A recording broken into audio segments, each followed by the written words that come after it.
जय माता दी। मैं ज्योतिषाचार्य डिम्पल शर्मा।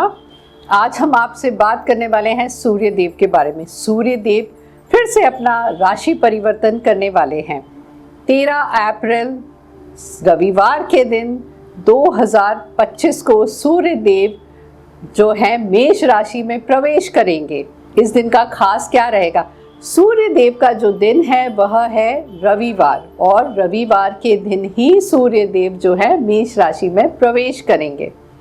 सूर्य देव जो है हड्डियों का कारक होते हैं। हड्डियों में अगर किसी को प्रॉब्लम होती है तो कहीं ना कहीं सूर्य कमजोर होता है। अब होगा क्या? वह मंगल की राशि में प्रवेश करेंगे। मंगल की राशि कौन सी है? मेष राशि। मेष राशि, मंगल जो देवता है वह जो हमारे शरीर में ब्लड है, रक्त है, वह जो है वह मंगल है। सूर्य देव भी अग्नि का काम करते हैं, मंगल देव भी अग्नि का काम करते। ऐसे में क्या परिवर्तन होंगे आपकी राशियों में, तो यह तो आप बहुत रोचक होने वाला है स्थिति। कईयों की जो हो सकता है बीमारियां हैं वह दूर हो जाए, कईयों का तीव्र गुस्सा बढ़ जाए और कईयों की पारिवारिक स्थितियां ठीक हो जाए। तो चलिए हम जानते हैं कि सूर्य देव 13 अप्रैल 2025 दिन रविवार को मेष राशि में जब गोचर करेंगे, आपके लिए क्या विशेष लेके आए हैं। तो हम शुरुआत करते हैं मेष राशि से। मेष राशि वाले सूर्य देव आपके ही राशि में गोचर करने वाले हैं, तो कहीं ना कहीं ऐसी स्थितियां बनेंगी। मान सम्मान में आपके बहुत वृद्धि होगी। सरकारी वर्ग से आपको विशेष लाभ होता हुआ दिख रहा है। साथ ही साथ अगर मैं आर्थिक दृष्टि से देखती हूं तो आर्थिक दृष्टि से आपका यह महीना बहुत शुभ होने वाला है। अभी तक हो सकता है कि कहीं ना कहीं कोई मांगलिक कार्य होने वाला था, किसी वर्ष भी डिले हो रहा था, तो यह अब सही समय है। तो सूर्य देव की विशेष कृपा दृष्टि रहने वाली है इस महीने आपके ऊपर। लेकिन आपको ध्यान क्या रखना है? आपको ध्यान ये रखना है कि घर में परिवारजन से बहुत आपको शांति से बात करनी है, क्योंकि जब सूर्य देव और मंगल देव मिलेंगे तो गुस्सा कहीं ना कहीं बढ़ेगा। तो गुस्से पे अपना कंट्रोल रखिए, नहीं तो बीपी की शिकायत हो सकती है, तो थोड़ा ध्यान से। अब हम बात करने वाले हैं वृषभ राशि वालों की। वृषभ राशि वाले सूर्य देव 12वें भाव में आपके रहेंगे, तो ऐसे में होगा क्या? ऐसे में यह हो सकता है कि आपके खर्चे अनायास बढ़ सकते हैं, आपकी यात्राएं बढ़ सकती हैं, साथ ही साथ पारिवारिक दृष्टि में मिसअंडरस्टैंडिंग हो सकती है। पारिवारिक दृष्टि अगर मैं देखूं तो वहाँ मिसअंडरस्टैंडिंग के साथ साथ आपके व्यापार में भी हो सकता है। कई बार आप बोलना कुछ चाहते हैं, सामने वाला समझे कुछ, तो शब्दों को तोल मरोड़ के बोलिएगा ताकि सामने वाले को क्लैरिटी से चीज़ें समझ में आए। इस चीज़ का आपको विशेष ध्यान रखना पड़ेगा। अध्यात्म की दृष्टि से देखूं तो ये समय आपका अति शुभ समय रहेगा। यह समय आप अध्यात्म की ओर जितना बढ़ते जाएंगे उतना आपको इस महीने जो दूसरी समस्याएं होने वाली हैं तो वो बैलेंस हो जाएगी। तो इस चीज़ का आपको खास ख्याल रखना है। अब हम बात करने वाले हैं मिथुन राशि वालों की। मिथुन राशि वाले सूर्य देव आपके 11वें भाव में गोचर करने वाले हैं। 11वें भाव में गोचर करने की वजह से आपके आमदनी के साधन बढ़ेंगे, इनकम के सोर्स आपके बढ़ते चले जाएंगे। ये ज़रूरी नहीं है कि जो आप कार्य कर रहे हैं उसी से आपकी इनकम जनरेट हो सकता है कुछ और भी साथ में कार्य जुड़ते चले जाएं, या आपके खुद के कार्य में आप इनोवेशन कर सकते हैं, तो वहाँ आपको अच्छा फल प्राप्त होगा। और आपको बच्चों के संतान की तरफ से कुछ ना कुछ गुड न्यूज़ मिलती हो सकती। इसमें होगा क्या? हो सकता है आपकी संतान का प्रमोशन हो जाए, या आपकी संतान विवाहित है तो वहाँ पे उनको संतान के योग बन जाए, वहाँ से गुड न्यूज़ आ जाए। या फिर आपका बच्चा किसी जॉब के लिए ट्राई कर रहा है, या फिर हो सकता है उसकी एग्ज़ाम्स का रिजल्ट आए, तो संतान से किसी भी वेरिएंट से बहुत अच्छे शुभ समाचार आपको सुनने को मिल सकते हैं और सेहत आपकी बहुत अच्छी रहने वाली है। वाणी से भी आपका लाभ अर्जित होता हुआ दिख रहा है। अब हम बात करते हैं कर्क राशि वालों की। कर्क राशि की अगर मैं बात करूं तो आपका सूर्य जो है 10वें भाव में गोचर करने वाले हैं। उससे क्या होना है, उससे सूर्य के गोचर से ये होगा कि आपको मेहनत बहुत ज़्यादा करनी पड़ेगी। अभी तक आप एक कंफर्ट जोन में थे कि हाँ हमारा कार्य हो रहा है या फिर किसी ना किसी के थ्रू हो जाता है, क्योंकि आपको कहीं ना कहीं मुझे लगता है चीज़ें टालने का अधिक वो हो जाता है कि हाँ आज नहीं कल, कल नहीं तो परसों। तो ये समय कल परसों का नहीं है, इस चीज़ का ध्यान रखिए। विशेष रूप से आपको इस समय मेहनत करनी पड़ेगी हर चीज़ के लिए, तो ही आपके कार्य सफल होंगे।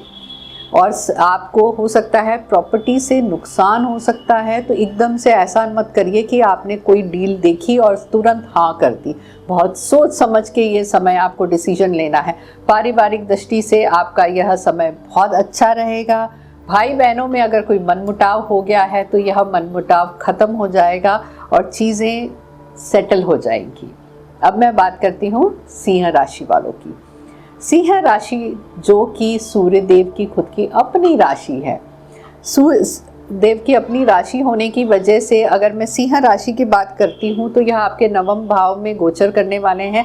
भाग्य आपका साथ देगा, साथ ही साथ पिता से आपको कहते हैं कि पिता की वजह से या फिर उनके किसी कनेक्शन की वजह से आपको कार्य में सफलता मिलेगी, या किसी कोई कार्य आपका अटक रहा था तो उनके थ्रू, उनके कनेक्शंस के थ्रू आपको सफलता मिलती हुई दिख रही है। और कहीं ना कहीं आर्थिक दृष्टि से आपको लाभ होता हुआ दिख रहा है। और अगर हेल्थ की मैं बात करती हूँ तो हेल्थ में भी आपके सुधार होता हुआ दिख रहा है। बैकबोन से बहुत टाइम से परेशान दिख रहे हैं मुझे, लेकिन यह अब आपको राहत का समय है। सही ट्रीटमेंट आपको इस बार मिलने वाला है। अब मैं बात करती हूँ कन्या राशि वालों की। कन्या राशि वालों की अगर मैं बात करती हूँ तो सूर्य जो है आपके 8वें भाव में गोचर कर रहे हैं। सूर्य देव जब आपके 8वें भाव में गोचर करेंगे तो कहीं ना कहीं अगर किसी डिप्रेशन से आप जूझ रहे थे, मेंटल स्ट्रेस आपका बहुत ज़्यादा बढ़ रहा था, या फिर कोई बीमारी आपकी पकड़ में नहीं आ रही थी, किसी चीज़ों को लेके परेशान थे, तो वह उन चीज़ में आपको परेशानियां जो भी हो रही हो हेल्थ वाइज, वो चीज़ें इस बार आपकी सेटल होती हुई दिख रही हैं। ज़्यादा सोच विचार से आप बचेंगे तो आपके लिए ज़्यादा अच्छा होगा। परिवार में खुशनुमा माहौल बना हुआ है, कोई ना कोई फंक्शन की तैयारी हो रही है, तो इसलिए स्ट्रेस लेवल को कम करिए और अपना समय अच्छे से व्यतीत करिए, क्योंकि वाणी संबंधी आपको लाभ अर्जित होता हुआ दिख रहा है। अब मैं अगर बात करती हूँ तुला राशि वालों की। तुला राशि की अगर मैं बात करूँ तो पारिवारिक दृष्टि से ये महीना थोड़ा सा उथल फुथल आपके जीवन में लेके आया है। अगर कहीं प्रॉब्लम चल रही है, समस्याएं हैं, तो बैठ के उसके सॉल्यूशन ढूंढे। आपस में प्रत्यारोप से अगर बच के रहेंगे तो ज़्यादा अच्छा होगा। नहीं तो ये भी हो सकता है कि कहीं ना कहीं आपकी छवि खराब होने के चांसेस हैं। तो इसका एक छोटा सा यही उपाय है कि आरोप प्रत्यारोप से बचिए और अपनी वाणी संयम में रखिए, बैठ के सॉल्यूशंस निकालें, तो आपकी चीज़ें ये महीने बहुत अच्छी रहेंगी। स्वास्थ्य की दृष्टि से अगर मैं देखती हूँ तो ये समय आपका अच्छा है। और अगर पारिवारिक दृष्टि तो हो गया, और कार्य क्षेत्र भी अगर देखती हूँ तो कार्य क्षेत्र में थोड़े से उतार चढ़ाव देखने को मिल सकते हैं। पार्टनरशिप से बचें। और अगर आप कहीं फ्रेंड सर्कल में कहीं आपका किसी से इन्वॉल्वमेंट है तो थोड़ा सा बच के रहिए, कहीं ना कहीं आपको उनकी वजह से कहीं नुकसान ना उठाना पड़ जाए, तो इस चीज़ का आपको खास ध्यान रखना है। अब मैं बात करती हूँ वृश्चिक राशि वालों की। वृश्चिक राशि वाले सूर्य देव जो हैं आपके 6वें भाव में गोचर करने वाले हैं, तो ऐसे में होगा क्या, आपको ससुराल पक्ष से कहीं ना कहीं बेनिफिट्स मिलते हुए दिख रहे हैं। और इसमें शत्रुआं, जो भी आपके शत्रु है जो आपको नुकसान पहुंचाना चाह रहे हैं या किसी तरीके से आपको कहते हैं ना लेग पुलिंग करना चाह रहे हैं, तो ये समय ऐसा है कि सब शांत हो जाएंगे शांतिपूर्वक। मतलब कहते हैं कि ईश्वर जब हमारे साथ हैं और हमारी आस्था ईश्वर में है तो हमारा कोई कुछ नुकसान नहीं कर सकता है। वही स्थितियां आपकी बनेंगी। आपका कहते हैं ना, किसी भी तरीके का नुकसान के लिए ईश्वर का आपके ऊपर ऐसा हाथ रहेगा कि कुछ भी नुकसान आपको नहीं होगा किसी भी तरीके का। और यह टाइम बहुत अच्छा है, लेकिन फिर भी आप कोशिश ये करिए कि कर्म करते चलिए, एक दूसरे पे छीटाकशी करने से बचें। अब मैं बात करती हूँ धनु राशि वालों की। धनु राशि वालों की अगर मैं बात करूं तो यह समय आपका यात्राओं के योग बने हैं, संतान संबंधी आपके कार्य होते हुए दिख रहे हैं, साथ ही साथ आपको कहीं ना कहीं सुख वैभव बढ़ता हुआ दिख रहा है। नवीन कार्य के साथ साथ कुछ लोग ऐसे आपके साथ आध्यात्मिक लोग जुड़ते हुए दिख रहे हैं, जिस वजह से जिनके थ्रू आप ऊंचाइयां छूते हुए दिख रहे हो। धर्म कर्म में आपकी रुचि बढ़ेगी और स्टूडेंट वर्ग के लिए यह समय बहुत अच्छा व्यतीत होने वाला है, क्योंकि यह समय ऐसा रहेगा कि आपकी इच्छाएं पूर्ण होने वाली। एग्ज़ाम्स दिए हैं तो एग्ज़ाम में सफलता हासिल होगी। नौकरी करने के लिए, अगर जॉब के लिए ढूंढ रहे हैं तो अपॉर्चुनिटीज़ मिलेगी, प्रमोशंस मिलेगी। साथ ही साथ अगर कहते हैं ना कोई प्रेम विवाह के करना चाहते हैं तो थोड़ा सा संभल के रहिए, ये समय आपको थोड़ा सा सावधानी पूर्वक निकालना है। अब मैं बात करती हूँ मकर राशि वालों की। मकर राशि वालों की अगर मैं बात करती हूँ तो जो सूर्य देव है आपके चतुर्थ भाव में गोचर करने वाले हैं। चतुर्थ भाव में गोचर करने की वजह से कहीं ना कहीं कार्य क्षेत्र में दिक्कत आ सकती है, तो उस चीज़ का आपको ध्यान रखना। कोई भी इलेक्ट्रॉनिक आइटम किसी से भी गिफ्ट में इस महीने आपको नहीं लेना है।